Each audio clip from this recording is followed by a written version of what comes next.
안녕하세요, BTX입니다. 오늘은 요한계시록 7장을 살펴보겠습니다. 요한은 일곱째 인 심판 직전에 네 천사들을 보았습니다. 그들은 땅의 네 모퉁이에 서서 사방의 바람이 불지 못하도록 붙잡고 있었습니다. 여기서 바람은 환난이나 재앙, 재난 등을 상징하는데 하나님이 그 환난의 바람을 잠시 중지시키고 계심을 알 수 있습니다. 이 폭풍 전야와 같은 고요를 깨고 천사 하나가 살아계신 하나님의 도장을 가지고 해돋는 동쪽에서 올라오고 있었습니다. 그는 땅과 바다를 해치는 권세를 받은 네 천사에게 큰 소리로 외쳤습니다. 올라오는 천사들이 하나님의 종들의 이마에 하나님의 도장을 찍을 때까지 땅이나 바다나 나무들을 해하지 말라는 것이지요. 여기 하나님의 종들은 구원받은 백성을 의미합니다. 당시 도장은 소유권을 의미하기 때문에 하나님이 당신의 종들의 이마에 도장을 찍어 당신의 소유로 보호하시겠다는 것입니다. 그래서 당시에 노예에게 낙인을 찍는 관습이 있었습니다. 이마에 도장을 찍는 것은 다른 사람들이 이들이 하나님의 자녀임을 볼 수 있기 때문일 것입니다. 이렇게 하나님은 당신의 백성을 환난에서 특별히 보호하셔서 그 환난을 이겨내게 하시든지 아니면 그 환난에서 벗어나게 하신다는 것을 알 수 있습니다. 여기서 하나님의 인은 성령의 인을 의미할 수 있습니다. 성령의 인은 성령의 세례를 받는 순간에 받게 됩니다. 그러므로 대환난 중에도 여전히 구원받아야 할 사람들이 있고 그들이 성령의 인치심을 받게 되는 과정이 있다는 것을 알려줍니다. 요한은 이마에 도장이 찍힌 사람들이 전부 14만 4천 명이라는 것을 들었습니다. 이들은 이스라엘 각 12지파에서 12,000명씩 나온 셈입니다. 여기에 나오는 이스라엘 지파들은 실제적일 뿐만 아니라 상징적인 의미로도 해석됩니다. 역사적으로 북왕국의 10지파들은 아시리아에 의해 주전 722년에 멸망하면서 사실상 역사의 무대에서 사라졌기 때문입니다. 그런데 주님이 오셔서 12명의 사도들을 택하심으로 영적 의미에서의 이스라엘의 12지파가 다시 형성되었습니다.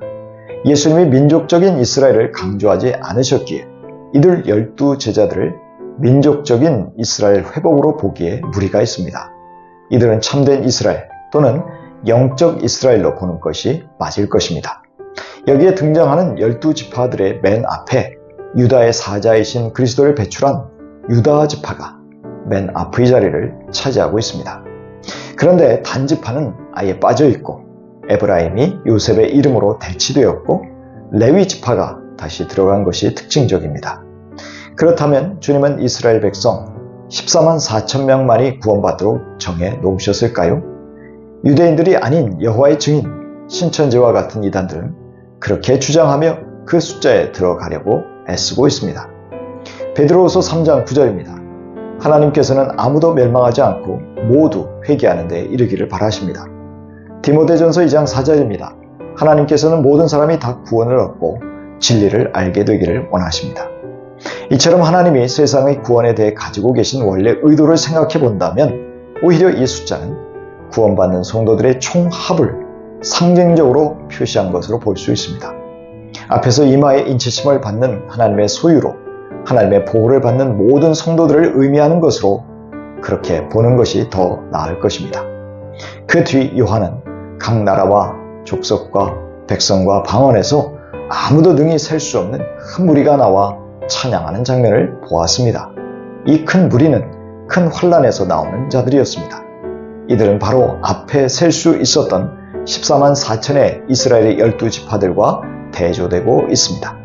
하나님이 구원하신 큰 무리는 이스라엘이라는 선택된 민족에 국한되어 있지 않았습니다.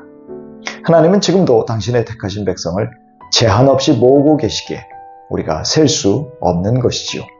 이 큰 무리는 예수 믿고 핍박과 고통, 순교를 당한 사람들입니다. 이들은 세상 사람들 눈에는 패배자인 듯 보였을 것입니다.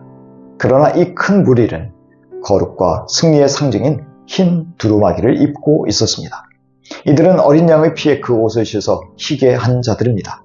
이들은 당당한 승리자로 손에 종려나무 가지를 쥐고 흔들며 영광스러운 보좌 앞과 어린 양 앞에 서서 큰 소리로 외치고 있었습니다. 그 외침은 구원하심이 오직 하나님의 주권적 의지와 우리를 대속하시기 위하여 십자가를 지신 어린 양이신 그리스도에게만 있음을 선포하는 것이었습니다. 이때 둘러서 있던 모든 천사들은 보좌 앞에 엎드려 하나님을 경배하면서 전 세계에서 나온 흰옷 입은 성도들의 찬양에 아멘으로 화답하였습니다.